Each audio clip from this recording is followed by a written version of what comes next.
We've definitely started something with that one. Yeah, that would be a very awkward thing. Because first of all, the gear shift's on the wrong side of these suckers. Anyway, right now we've got a load of passengers leaning out, trying to get some weight over the tyres as the lights go out, and we are racing away. And it's a 101 machine who gets away very smartly indeed. The 100 machine gets left at the start. That's down to about 4th place. Bayes and Fox get away very well indeed. But I think Holland and Stevens are looking for the outside. Hold on there at the front, but I think Smith and Smith are coming very fast indeed. I'm going to let you see if that orange outfit did manage to hold on to it, because they're in a good position as they come off at Charlie's. Yeah, got them there. It's Wakely and Hilditch leading the way from the number 32 there, as you said, over Will and Andy Smith. Watching further down the order, everybody through, which is always good news. But up towards Park Connor already, such is the pace of the guys at the front of this one. It was the 101 of Wakely and Hilditch who lead as they came past me, but looking up towards Chris Curve now. And that 101 machine very easy to spot from a distance, and in fact it's a change for 2nd place there, because I can see the orange machine of Will and Andy Smith, number 32. They've dropped down into 3rd place now, because I believe that is the number 74 of Ferrance and Parkin, the first of the Formula 2s. They're in 2nd position as Ben Holland and Wayne Stevens make a challenge as well for what I believe is 5th place. But Wakely and Hilditch lead the way from the first of the Formula 2s, Ferrance and Parkin, and that is your top 2 as they go underneath the bridge. Yep, underneath the bridge back towards me. Got that overtaking opportunity going into the bottom of the mountain there, and nobody seems to be able to take it, unfortunately. Or fortunately, depending on which way you look at it, because these are quite wide outfits, of course.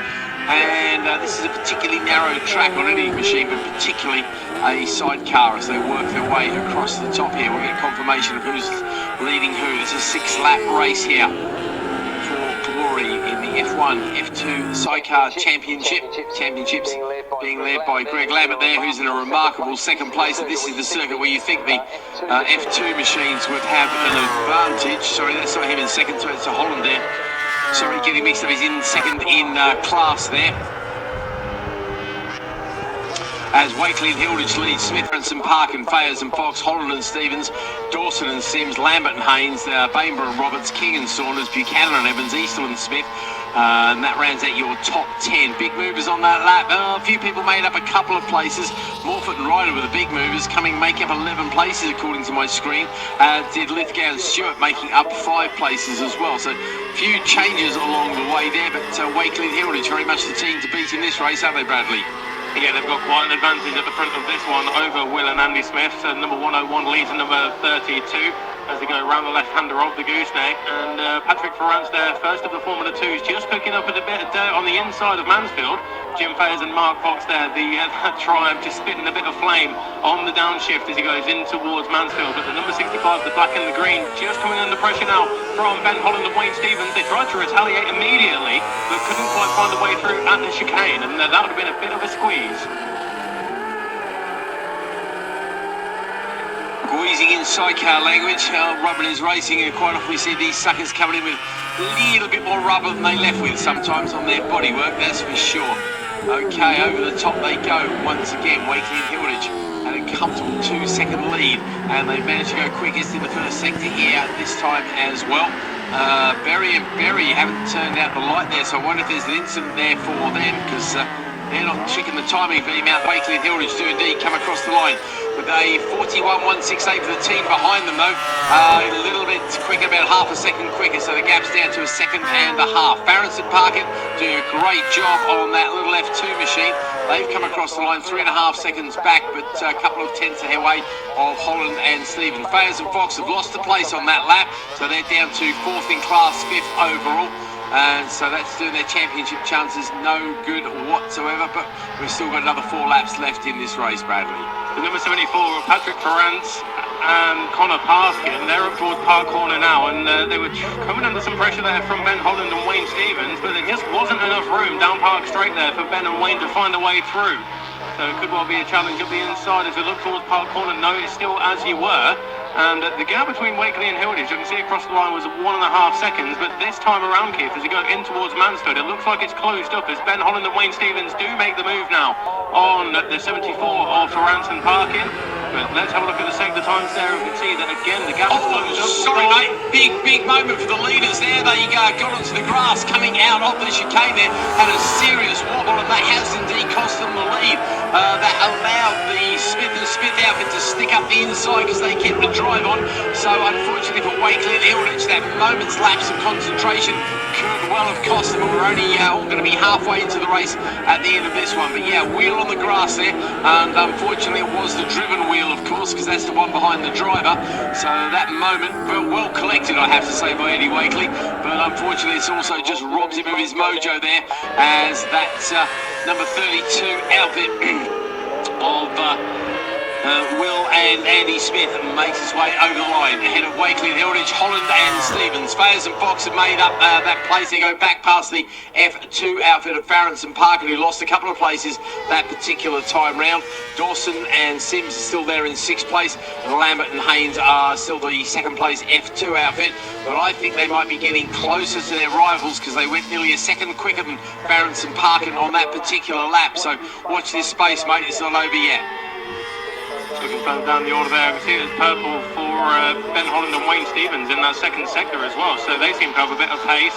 They are 2.5 seconds behind, however, as we look up towards Chris Curve, and the lead is coming towards us now. So in fact the number 32 there of Smith and Smith, they still lead the way, and I'll be interested to see the first sector time here for Wakely and Hilditch, because of course that moment cost them the race lead. But we do still have a few more laps to go in this race, 2.5 to go as they go in towards the chicane, and the sector times would suggest that Wakely and Hilditch, they're half a second quicker, but even quicker still, going purple in sector number 1, Keith, it's Ben Holland and Wayne Stevens, so we could well have a 9-wheeler by the final lap. Yeah, not wrong. You might be able to make that a dozen, actually, because Fayers and Fox have put in a PB as well in that first sector. So I tell you what, it could be getting a little bit close here. We're only going to have 2 laps left at the end of this particular lap, though, and we are running out of time very fast indeed. So I'm wondering if we can have some back markers maybe come into play, because a couple of the slower machines just coming past me now as the leaders make their way down. So the gap was just under a second between first and second, and 3 1/4 back. So it's just over a second now. But I tell you what, Holland and Stevens, mate, they're the ones on the move. 1:39.389. They are absolutely flying. Fayers and Fox do go PB, but they're about 2 seconds slower than the guys in front of them. So I think they're out of being able to clamber any further up the podium there. Have a quick look at Lambert. He does a 44.5. Farrance does a 44.4. So his place at the moment looks quite safe to me. But I think we could still have that battle. Watch Holland and Stevens, mate. They're coming very fast indeed on their teammates, aren't they? Yeah, I've got my eyes placed firmly on that third position, because Smith and Smith has a second advantage over. We've got some tail enders coming into play here, and I can see that the Smith outfit went up the inside of one, around the outside of the other, around Chris Curve, but into the gooseneck, they're back into my sight once more, and it's out Wakely and Hilditch. They're just getting a little bit held up. In fact, it's Ben Holland and Wayne Stevens really having to thread the eye of the needle now, and that cost them a few tenths, Keith. So if we have a look at the first sectors, when they do get into that section of the circuit, we may see that Ben Holland and Wayne Stevens, their charge has just been thwarted a little bit, but of course we do still have, what's this, 1.5 laps to go. Yep, it only needs to be leading a race at one very small point. You're right, that slow machine causing a couple of little headaches for people there. Nothing too major, but they could be getting caught by some quick outfits over the top of the mountain, which would be very frustrating indeed for them. No change in the top 3. Interestingly, on the last lap, we had a yellow from Smith, a green from Wakely, and a purple from Holland. Not something you normally see 2/3 of the way into the race. It'll be interesting to see if we get any great colour changes this time. I don't think we're going to see another purple from Holland as Smith and Smith come across the line to get the last lap flag. Now, it looks like quite a healthy gap they've got now. I think they've extended that. Indeed, they have.